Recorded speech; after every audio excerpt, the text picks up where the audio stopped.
Well, I'm going to put this one on both channels too, so welcome to both channels. Welcome to Integrative Preparedness and to American Reversion, because it applies. It applies both to preparedness and what needs to change about this country. It's the day after Memorial Day. I had hoped to be able to return to normal programming, as they say. I've got a lot of preparedness stuff on the list to do, and I've got a lot of craziness. Well, not just craziness, but really serious stuff that needs to be addressed politically for American reversion. However, another thing raised its head just like it did yesterday, and when I was checking the news here, we have another mass shooting, this time in Charleston, South Carolina. By the way, welcome to everybody. Welcome to all the new people, both on the regular YouTube channels and on the Patreon channels. And if you'd like to join us over on the Patreon channels, I always put links down here in the information section. I've taken to start pinning comments as well, because I think some people don't really get into the info section or don't know how, whatever, so I'll pin that if you want to come over, because I cover and I include a lot of things on the Patreon channels that I don't on the YouTube channels, just because either they'll throw it off or they won't spread it around or whatever. And so for those of you who want to go more in depth, and I do suggest you do it, because things are getting crazier, and the crazier they get, the more you need to be aware, the more that you need to know. And on the integrative preparedness one particularly, I cover more of the self-defense, including firearms and things like that, from a real perspective, from an experienced perspective that I would like you to know. Okay, so join us if you'd like. Okay, another mass shooting. This time, Charleston, South Carolina. Remember what happened up in Charleston, West Virginia? I don't know, man. Maybe something about that name. But Charleston, South Carolina, and that's where a major branch of my family is from. Way back from the 1700s up until the unpleasantness in the mid-1800s. So that kind of triggered my interest. So what was it? Sometime late at night, the police were called to a loud party at a vacant lot in the hood. You see, that's important. It's in the hood. They were called to a loud party. They responded as the cops showed up. A couple of them took rounds in their patrol car. Apparently, this melee went on for some time, this shooting situation, because I think it was the chief of police said that it went on for blocks. No one has been arrested as the shooter. They don't have any information, any pickup information on the shooter or shooters yet. 2 women apparently have been arrested because they attacked the police. One of them, I guess, knocked one in the head, and another one tried to body slam one of the cops. Who knows what the deal is there? I pretty much know. You know why? Because I worked what we used to call the ghetto. They call it the hood now. I don't know if there's a difference. Maybe it's, I got a really nice comment from a young lady who, about that thing that happened in Arkansas. The last one, where somebody showed up and started shooting everybody up at a Memorial Day thing. And she, well, I won't say it. Go on back and read her comment, because apparently she's she's African American and speaks from a position of her own experience. So I won't try to, excuse me, paraphrase what she said.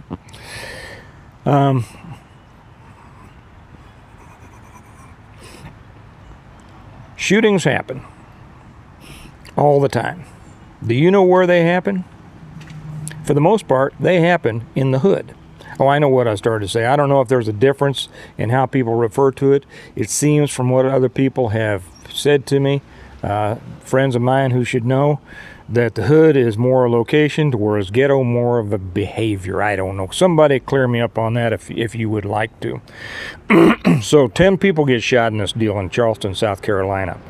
The description that they use lately, and everybody's got a different one, but the most commonly accepted description of a mass shooting is when 3 or 4 or more people are shot, close to the same time in the same location. Doesn't have to. Some people say, well, somebody's got to be killed, and somebody says, well, it's got to be okay. Don't anybody get on here. I don't need any links about here's what so and so says about a mass shooting. This is characterized as a mass shooting. 10 people were shot. Okay. We have our idiot in chief coming out and telling us, and some of the commenters over on Patreon said, see, Steve, you're all wrong about the 9mm being an anemic cartridge, because our idiot in chief has assured us now that it can blow the lungs out of the body.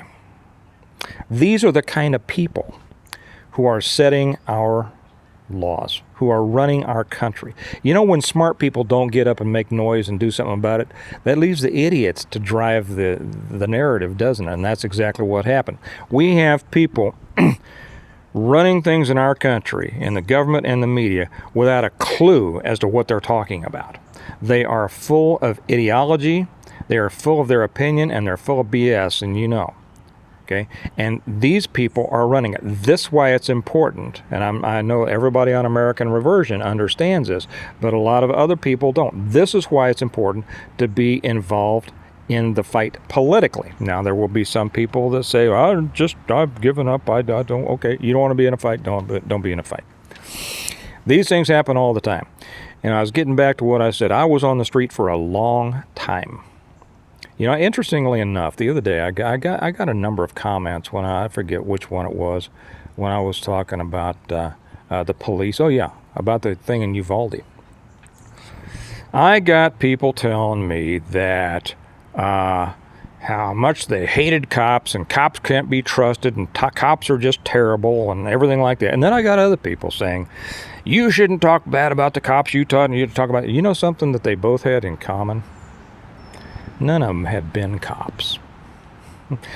I got so many comments from guys who actually were retired law enforcement.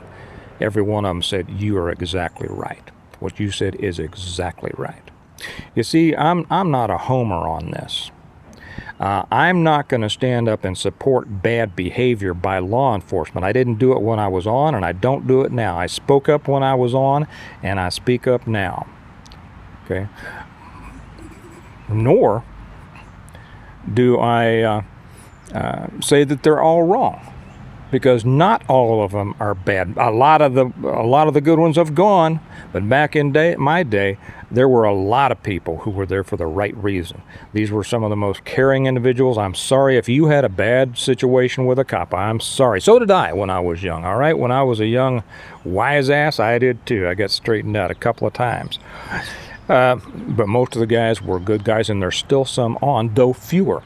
I said this a couple of years ago, that what was going on in our country, and this stuff, when they let them riot, and when they let BLM, and they let them go down their parade screaming, what do we want, dead cops, whatever they said, what do we want them now, and all that. I told guys, get out now. Get out now, because nobody's going to appreciate you. It's going to be, and they didn't appreciate it back in my day. They hated cops back in my day, and we were doing our best to help the community. But you know who didn't hate us? The people in our districts. Now, the criminals hated us.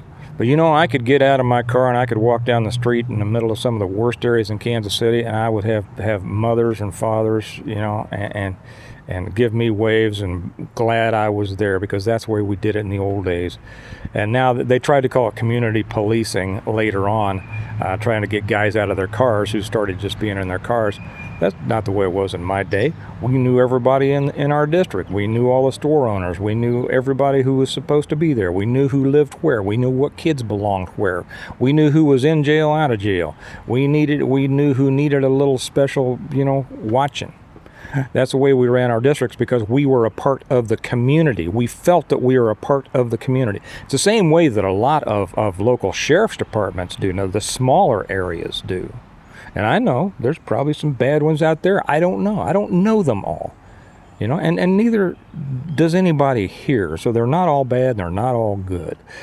But I know where these things happen. They happen in the hood. And this is not the result of the availability of guns. This is the result of a culture that has melted down to have no morals, no guidance, no restrictions, no discipline, to where the very base and worst of human behavior has been accepted and elevated, and through music and movies and whatever else, celebrated.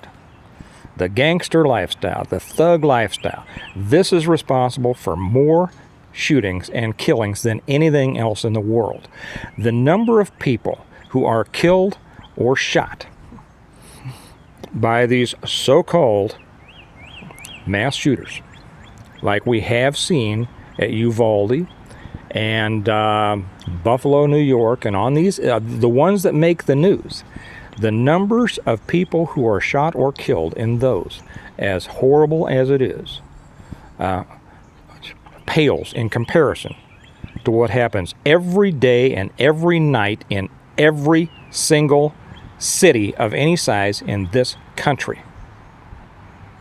And it is because of the policies that have been promoted by the left, an abdication of the responsibility on the part of government, of the church, of parents, and of the community as a whole. These are the mass killings, the mass shootings. And the more society reacts to this, and it's happening more. Why is it happening more now? We've seen what's happening in Baltimore and Chicago and everything. Most of the good cops that were still there are gone. You are now seeing the result that they wanted. They wanted this. And you know that. They wanted this so that our country would collapse. And the easiest way to do that is to make the cities collapse. Now, there are plenty of good people in the cities. Plenty of excellent people doing their best, trying to raise their kids. Many of them can't get out of the cities either financially or they don't know any different. It's hard. It's hard to move out of a place that is the only thing you've ever known. And there are some people that just can't do it. Because they're restricted, themselves. I know that physically they could do it, but no, they're not in a mental place to where they can. And I have known some people who have. Okay, so I'm using a generality of that. Please don't get on and argue about that. So there are fine people in the cities. I would hope to think that there are still a few good police officers in the city. There are fine people out in the country. And I'm sure that a lot of the smaller sheriff departments and police departments are full of fine law enforcement officers. I have a friend of mine who was a sheriff of a county just south there. One of the greatest guys you'd ever meet. He'd do anything in the world for you. These people are out there. And these people used to be enough. They used to be enough. Because society was different.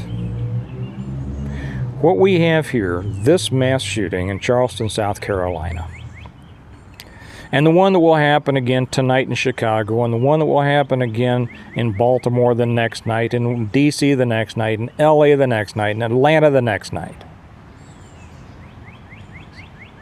is the result of a cultural change. This isn't the America it used to be. I don't know if we'll ever be able to get it back or if we are going to have to start over. But whatever happens, we have to be ready for it. You know how to get ready for it. Prepare. Be able to defend yourself. Stay away from places to where in which this could happen. But also, be in the fight now. Be in the fight now. And what I mean by that is speak up. Start speaking up more if you don't already. Now, if you're already speaking up, great. You are part of what's going on. You know, I just put up something about Mo Brooks over there on one of the Patreon channels. He's speaking up. Not all politicians are. They're going to hide. Too few people are speaking up in their daily lives. And we can speak up on YouTube, or you can agree in the channel comments, and that always helps. That is so important.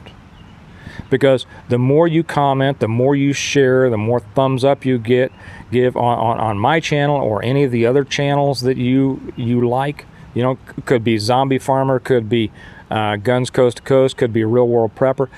All of that stuff helps. It helps with the algorithm and to spread it more. That's good. But we all need to do a better job also of speaking up in our daily lives. To friends, to people that we come into contact with. After all these things happen, you know how many people are going to be talking about this all around. And hardly anybody will stand up, you know, when they're saying, we have to do something about guns. You need to stand up and say, guns are not the problem. You will immediately get backlash, of course, because they're ignorant. But are you afraid of that fight? If you're not afraid of the fight to come, that's going to be a lot worse, you shouldn't be afraid of this. You need to stand up and say, that's not true what you just said. Guns are not the problem. It's a societal problem. It's a cultural problem. And we need to get a hold of the culture and change it. They're going to argue. Good. Argue right back. Get in their face. It's time. The other side has been getting in faces for years, and that's why they're winning. That's why they're winning. I mentioned to one of our good Patreons, one of the real good commenters over there, I don't even remember what it was from, I just remember making the comment, and I says, if you refuse to engage, the enemy wins by default. That's right. If you don't fight on this level, they will win at this level. And then it goes to the next level, and the next level, and the next level. And too many people, you know, that I know, and you know them too, that will say, well, I have given up talking to people. I've given up on politics. I've given up. Well, they're the ones, they seem to think that when somebody comes for their you-know-whats, they're going to fight it out on their doorstep. I don't believe that for a minute. You won't argue with somebody. You're not going to get in a gunfight on your doorstep. Right? Isn't that right? Okay. This country needs to be changed. The other side's been changing it for years. And those people who claim to represent our side don't do anything to stop it. All they do is kind of drag their feet and just keep it going in the wrong direction at a slower speed, maybe, and maybe not. The other side is 100% involved in their fight to change this country completely for good. And if you're not involved in it now, you never will be. Because I don't believe at all that somebody will fight later when they won't fight now. Nobody will fight with a gun when they wouldn't fight with words. Not sorry if I hurt anybody's feelings. But there's a lot of tough talk out there. And the rest of you all, You know what I'm talking about, and I think you're ready because I see it so much in the comment sections. So many people, yes, we have to do something. We got to get back at it. Be involved. Be involved now at this level. If we can win things at this level and turn around, we may not have to go to the next level. Don't know. Who knows? Maybe can't. Maybe can't stop it. But at least we'll have an effect. At least we'll say we tried, right? At least, and at least maybe we'll win some more over to our side. Think about it. If you don't think that it's worth standing up and trying to have an effect, think about the kids who have already been killed. And think about the kids who are going to be shot and killed tomorrow and the next day and the next day and the next day and the next day and the next day. I worked at City 2. I saw too much of that. And ask yourself, are those kids not worth me at least standing up and making some noise about this and representing the right side of the argument? Those kids not worth it? Because I think they are. I'll leave it at that. I won't say have a great day. And the little sign-offs on each of the channels about preparing well today to live well tomorrow, this is just, and America needs a reversion. All that stuff is true. But those are empty words if you don't do something about it. So think about, what can you do? What are you willing to do? And start with leaving your comments here, because it will help others. Even here, somebody might be thinking, I'm not sure if I should say something. I'm not sure if, And if you will take the lead, and if you will say something, if you will stand up for what's right, it will help give them the strength, the guts to add their bit. And that helps everybody. Okay. I will see you tomorrow. Bye-bye.